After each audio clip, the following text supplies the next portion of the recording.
Hey Milo, have you ever wondered how bees make the delicious honey that we love to eat? Oh yes, Mr. Wash.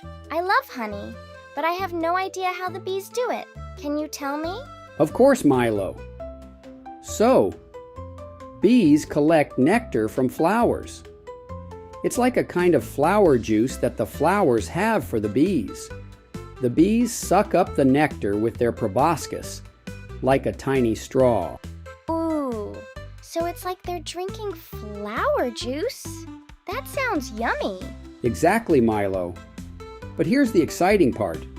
The bees don't just swallow the nectar, they store it in a special stomach just for the nectar. Then they fly back to the hive.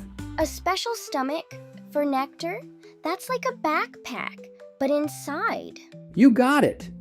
And when the bees get back to the hive, they pass the nectar to other bees. They kind of burp it back up. But don't worry, that's totally normal for bees.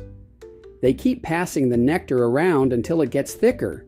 Then they put it into the little honeycombs. Ha! That sounds kind of funny. So, the bees keep passing the nectar around until it becomes honey? That's right, Milo. And to make it last longer, the bees fan it with their wings to make it drier. That way, the honey gets nice and thick and stays fresh for a long time. In the end, they seal the honeycomb with a layer of wax, like a lid on a jar. Wow! That's real teamwork.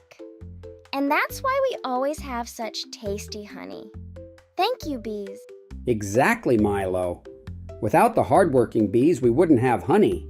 They are truly little heroes of nature. I think we should give the bees a big thank you. Maybe we could plant some flowers for them. That's a wonderful idea, Milo. Bees love flowers, and this way we can give something back to them. Let's do it. Kids, that's it for today. Take care and stay curious.